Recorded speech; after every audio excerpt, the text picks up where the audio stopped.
Good morning, everyone. I have missed you all last week. As many of you know, I was down with COVID-19, and I am perfectly back now. So now you don't have to worry about getting it from me or giving it to me. So I have my COVID-19 card, and I am good. As you see, I am alive and well. I appreciate everybody checking on me. I think I've had probably 100 texts on making sure that I'm still alive. Hopefully they were all hopeful, not the other. It's great to be back. I love preaching, and I do not like missing to preach. So thank you so much. It's great to have you. If you are joining us online, we are thankful that you are tuning in as well. I love getting feedback from the congregation. I love getting letters from the congregation because sometimes the letters are just absolutely fantastic. Because sometimes people will write me about things that I am completely not aware of. I may have said something, I may have done something, or there could be something happening in the congregation that I'm not aware of. And so somebody writes me and lets me know. And I learn a lot, and I didn't see it from that perspective. It was very helpful. It helps me in my leadership. It helps me in my Christian walk. So I love getting letters from the congregation. I love it because a lot of times the letters are very kind and loving. People are so nice. People usually think when you get letters from the congregation, people are being mean, but that's very rare. Most times it's, oh, we are so appreciative of you. You're so wonderful.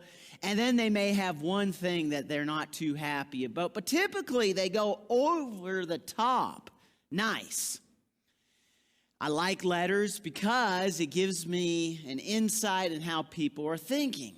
I remember this one letter. It was actually an email from this family, and they were upset because I had this crazy idea years ago when I was really into this thing called missional evangelism, that we were going to adopt this business and bless it. And they thought that was terrible. That was wrong. And so I remember reading the letter to see where they were coming from. And their argument was this: you cannot help the business because the business may tell other businesses, and the businesses, the other ones, will be mad that you didn't help them. So it would be best not to help one business because the other businesses might be upset that you help them and not them. And I thought, nah, that's not going to stop me. I think I'm going to still help that business. Just because you can't help everybody, I didn't think it was a good argument to help nobody. Well, they threatened to leave if I didn't do what they told me to do. And needless to say, they're no longer here. Sometimes you got to do what you think is right. And I like my letters.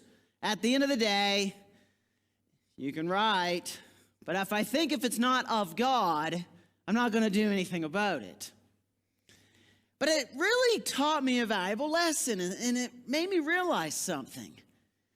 We in the church actually will debate about who to help. Think about that.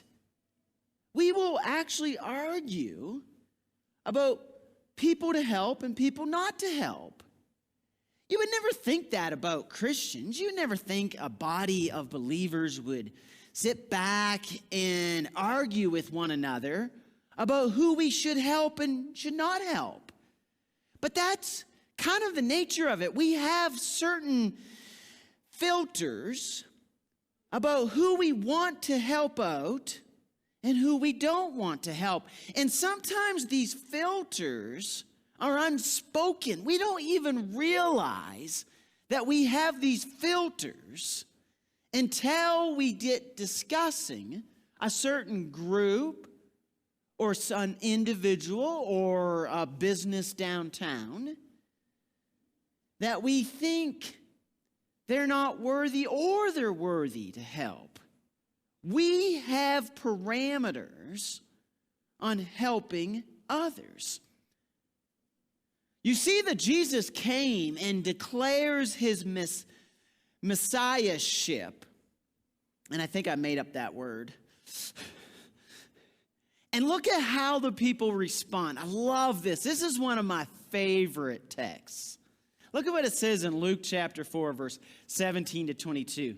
And the scroll of the prophet Isaiah was handed to him. Unrolling it, he found the place where it is written, "The Spirit of the Lord is on me, because he has anointed me to proclaim good news to the poor. He has sent me to proclaim freedom for the prisoners and recovery of sight for the blind, to set the oppressed free, to proclaim the year of the Lord's favor." Then he rolled up the scroll, gave it back to the attendant, and sat down.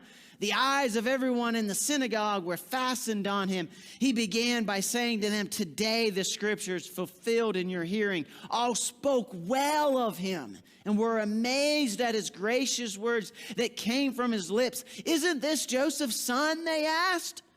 So Jesus stands up and he reads from the prophet Isaiah and he declares that he has been sent. Look at who he's willing to help. Prisoners, the blind, those who are enslaved, the oppressed. And the people hear this and they think, yeah, that's who we should be helping. And who wouldn't want to help the blind? Imagine you in America looking at somebody who is blind and saying, "Psh, I don't want to help them." That you don't want to be the Boy Scout that helps the blind across the street. You look at them and say, "Oh, help yourself." We don't ever look at that. We even have a lot of sympathy for those who are in prison. We have classically in our churches have had a great prison ministries because we feel bad. Even though they have struggled and the majority of them have sinned, they have made mistakes, but we still want to help. And those who have been enslaved. You think about all the different types of enslavement in our society. Do you want to be the person who is heartless against those who have been enslaved, against others' wishes?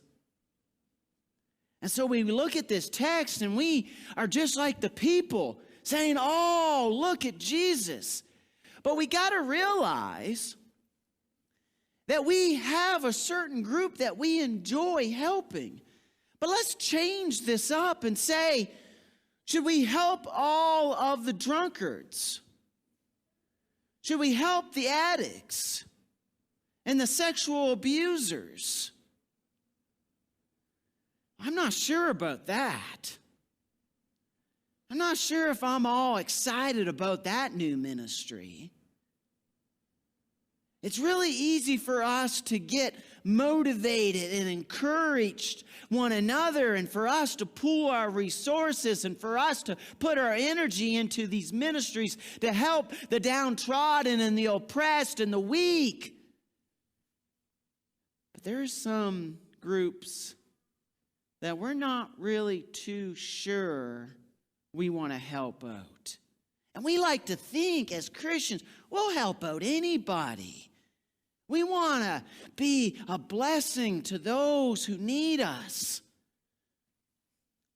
But we have some implicit filters in the modern church. They did too. Look at what it says here in Luke 4:20 to 22. And he rolled up the scroll and gave it back to the attendant and sat down. And the eyes of all the synagogue were fixed on him. And he began to say to them, "Today the scripture has been fulfilled in your hearing." And all spoke well of him and marveled at his gracious words that were coming from his mouth. And they said, is not this Joseph's son? Look at their response to him. Oh, what a great guy. We love this guy. This is Jesus. Is this not Joseph's son? What a wise man. And they look at what it says here. They marveled at his gracious words. What a great preacher. We can get on board for this. We can be encouraged. Yeah, let's start a new ministry. Let's really take up some funds. Let's send some money to these people. We are all for this ministry. And they love Jesus in this text after he reads this prophecy from Isaiah. They all want to coordinate him and say, oh, what a great man of God. But things change. I remember going to the flower shop that we adopted, and we as Christians think that we will help all people, but people don't always see that in us. They see that we have certain filters, that we don't always help everybody, that we have certain implicit judgments on who will help and who we won't help. And I remember walking into the flower shop that we adopted one day, and it was actually a local owner. She was a single lady. And I walked in, and it was some time, but I would go and check on her, see if there's anything that we could do to help her out, to help her business. And this day, she was a little bigger in her stomach. And those who are wondering, no, I did not ask if she was pregnant. But she volunteered very quickly that she was pregnant. And I knew she was single. And what she asked me next amazed me.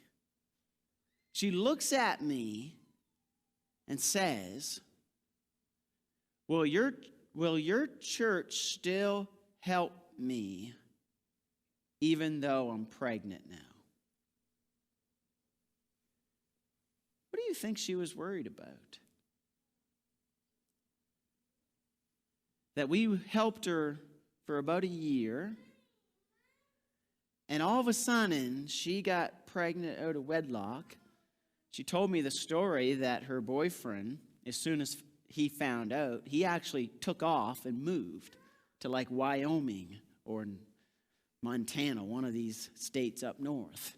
So instead of him manning up and doing what was right, he just took off on her. And she was worried, would our church help her still? We would sit back and think, well, how could you ask that?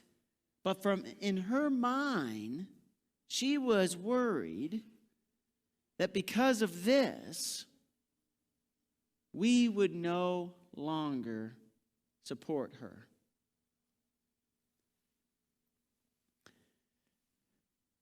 This is because sometimes God's people help who they want to help and reject who they want to reject.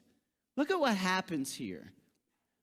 This is in the same chapter, and these are just the verses following this. Look at Luke 4:25-27. Jesus looks at them after they marvel and say, oh, what a great preacher. But in truth, I tell you, there were many widows in Israel in the days of Elijah when the heavens were shut up 3 years and 6 months, and a great famine came over all the land. And Elijah was sent to none of them, but only to Zarephath in the land of Sidon, to a woman who was a widow. And there were many lepers in Israel in the time of the prophet Elijah, and none of them were cleansed, but only Naaman the Syrian. Jesus calls them on their sense of kind of righteousness and goodness and about how holy and giving they are. And he says, you're really not what you think you are. Because he tells them this story, and he highlights that Elijah goes to this widow who is a Gentile. And Elijah goes to Naaman, who is a Gentile. And God's prophets helped these two individuals that were outside of the nation of Israel. But notice how now these very benevolent, loving people who just want to give and be kind and gracious, how they change. Look at Luke 4:28-30. When they heard these things, all the synagogue was filled with wrath, and they rose up and drove him out of the town and brought him to the brow of the hill on which their town was built, so that they could throw him down the cliff. But passing through their midst, he went away. How could these individuals that were so loving, so kind, so giving, who were embracing and marveling at Jesus' words of gracious kindness and self-sacrifice, now want to run him off a cliff like an American buffalo? What changed? What changed was they all could unite on helping the oppressed, the blind, and the poor. But we're not going to help Gentiles. We're not going to help the Gentiles. That's a group that we refuse to help. I've seen churches fight about who to help.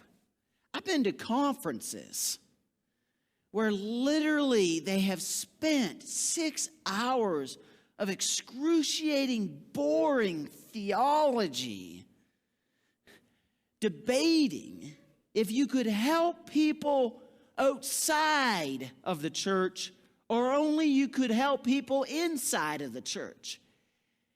That I've been part of unity events where we had to discuss if you could use church treasuries to help somebody who is not a member of your congregation. I've spent time in conferences where there's people who will debate if you can send money to an orphan's home from the church's bank account. How can we, as the people of God, think that that's even a valuable use of your mental energy? I have had churches in Texas argue and debate with each other and get mean to one another because, and churches will divide over this in Texas, can you feed an illegal immigrant from the food pantry? A church will sit back and argue if you are not a citizen of America and you come to the church building wanting food, can we give you the food or not? When have we, as the people of God, thought that was even worth our mental time and energy? But people will divide over this. If somebody wants to eat, let them eat. It's easy to feel how benevolent we are because we are like the people in the first century. There's certain groups we enjoy to help But then there's other groups that we're not on board helping. We all have unspoken filters. That's the story of the Good Samaritan. Who would you not help in that ditch? If you were to walk by the ditch, would you not help somebody based on the color of their skin? Based on the look of them in some way? Who would you pass by because they don't fit into your category of worthy to help? I got filters. You want to hear my filters? Dogs. Dogs. I did not realize I do this, but every single time I see somebody who is homeless on the side of the street with a sign, I don't mind helping. If I have some change, I'll help. What do I care? But if I see that you have a dog, I sit back in my judgmental mind saying, if you can afford a dog, you don't need my help. That's very prideful of me. But dogs, that's my filter. I realize every time I see somebody who has a dog, I don't want to help them. Where did that come from? And if they want a dog, let them have a dog. They deserve a dog. Another one I have, smoking. If I see a homeless person on the side of the road begging and they are smoking, I sit back and think, you don't need my money. If you can afford that cigarette, why am I going to help you? I realized in studying this lesson, I have filters. And I bet you have filters. The people in the first century, Israel, they had filters. And I want to ask you, what are your unwritten rules? Who will you refuse to help when they need your help?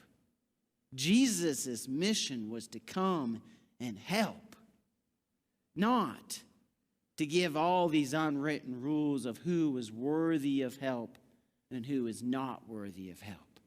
This is the time of year where we need to be helping others, serving others, not prejudging them on their worthiness, but looking for an opportunity to help people because they need help.